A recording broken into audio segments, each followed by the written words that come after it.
What's up guys, it's Madness here, and today I'm going to be showing you the ultimate guide to fixing input lag, dead zones, and maximizing your response time in the Black Ops 1 and 2 ports on PS5.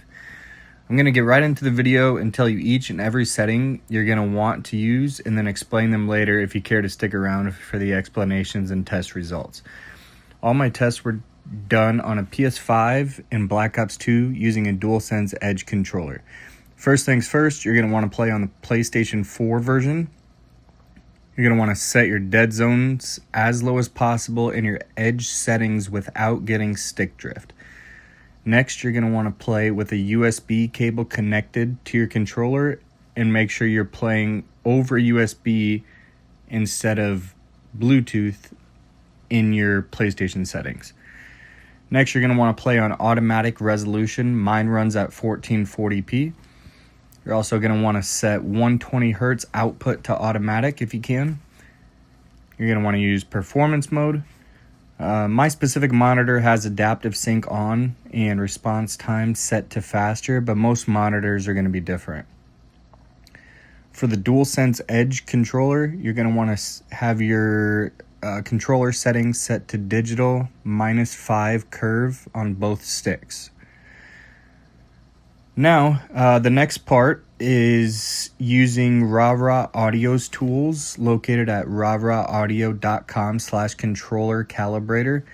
I'm going to show that on the screen now, and I'm going to leave it linked in the description. It is a $5 one-time fee, but it did improve my results. I'm not affiliated at all with him. I just wanted to try it out and test it because it seemed interesting to me. So the best settings I found for that were 60% anti-dead zone on both sticks, 0% dead zone, linear setting, cleaner circle setting, and then I also want to note that while applying these settings, I'm still using the digital -5 settings on my Edge controller. I did test all these specific settings on default as well, and the performance was not nearly as good, so I recommend staying on digital. Now that's all for my settings. The rest of the video, it's just going to be me yapping, going over my results and tests. So if you want to click away without being bored to death, feel free. On screen now, I'm going to be scrolling through this Twitter thread that I made. So thread below going to consist of the most vigorous input delay and dead zone testing out there on PlayStation 5, trying to perfect the Black Ops 1 and Black Ops 2 settings. Baseline test. I did 2 separate tests on my personal setup on Black Ops 7, since it's a modern game and has low input delay and no forced dead zones. My personal setup consists of the LG 27GN850 monitor. My settings are PS5, 5% dead zone, USB connected controller, automatic resolution, 120 FPS, VRR off, 120 Hz output set to automatic, performance mode. My monitor settings are adaptive sync on, response time set to faster. And the conclusion of this is my baseline setup has a 38.37 millisecond delay. That's what feels natural and good to me. So next I repeated the exact same test with the only change going from 5% dead zone to 0% dead zone. This setup has a 35.7 milliseconds delay. This is 6.96% faster than the 5% dead zone, meaning each number added to your dead zone adds roughly a 1.392% delay, or 0.534 milliseconds. Now, if we assume that Black Ops 2 has a 20% built-in dead zone like people are speculating, we can take 0.534 times 20 plus 35.7 and get our expected Black Ops 2 delay with 0% dead zone, which comes out to 46.38 milliseconds, aka a 27.84 delay increase and a 10.68 millisecond delay increase.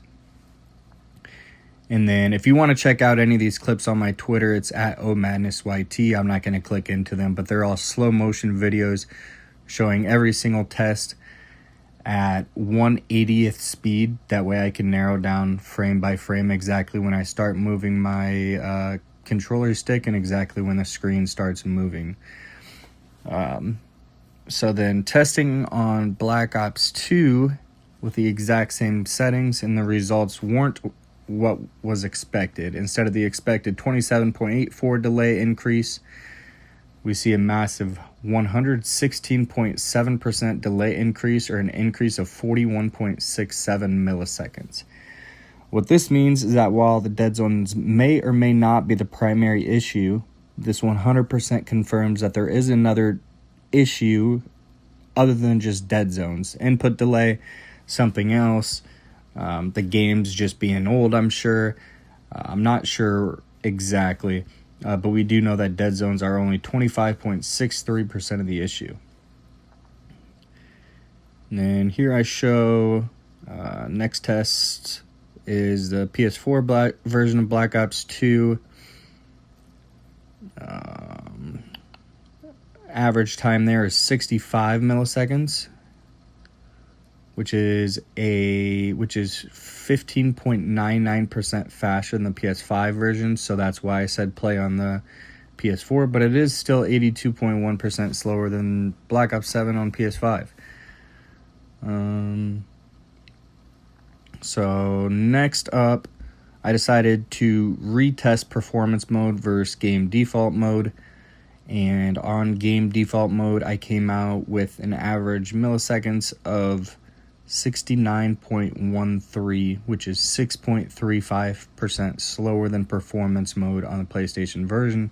So this is why I'm busting the myth of playing on game default mode. You definitely want to play on performance mode. I don't know why so many people online are saying turn off performance mode. They're just wrong. So then I go back on performance mode and I test on 1080p instead of automatic resolution, because this is another thing people have been saying to do to reduce the delay. And there's essentially no difference between 1080p and automatic resolution, so I would not sacrifice your resolution for a non-benefit to your input delay. And then the next setting we get to is going back to the normal settings, except on the Edge controller, we test out digital -5 on both sticks. On the PlayStation 4 version, my average is 62.5 milliseconds, which is surprising because when I tested this before on the PS5 version, switching to digital helped out quite a bit more. It still helps out on PS4, but not as much. It's a 3.85% difference. It's a small change. It may or may not be worth it depending on how quickly you can adapt to the new curve, because playing on digital -5 is definitely going to feel different than playing on default. Now, getting into the video later when we test out raw settings, you are definitely going to want to stick to digital because default just does not perform well.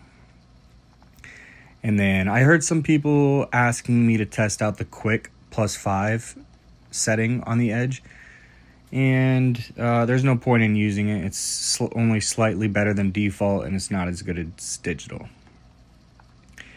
And then here I talk about RahRah's software. And RahRah's software allowed me to lower my input delay from 62.5 milliseconds to 54.1 milliseconds using these settings. 60% anti-deadzone on both sticks, 0% dead zone, linear setting, cleaner circle settings. And when you think about these settings, they don't really make sense when you're thinking about the number values, because apparently Black Ops 2 has a built-in 20% dead zone. So adding a 60% anti-dead zone doesn't make sense. But after testing this for hours and hours and trying several different combinations, these were the best results I was able to come up with. I have been trying to get in touch with RahRah on Twitter in which I've been unsuccessful trying to figure out if he has settings set up specifically for this. And another thing I want to mention is these settings are probably going to differ slightly based on your controller. And then I also wanted to mention how I tested different settings on rah-rahs, with the most important ones being how I tested with no anti-deadzone on the cleaner circle setting, and I got 62.9, and then I tested no anti-deadzone with the first input jump setting, and I got 71.25. And when I originally watched rah-rah's video talking about his software, he was on the first input jump setting, but when I tried that after adding Deadzones, I was getting stick drift, and that was on a brand new fresh out of the box controller, so I'm not exactly sure what to think of there. And again, using rah-rah's settings, I was playing on my controller, which was set to digital -5 settings. When I tested it with the controller's default settings, it performed badly, coming in at 71.9 milliseconds. So I think that's all for this video. I put hours and hours of work into this video, so if you guys could like and sub, I would greatly appreciate it. If there's anything else you guys want me to test out, just go ahead and comment it below, and I appreciate you guys for watching. I'll catch you guys next time.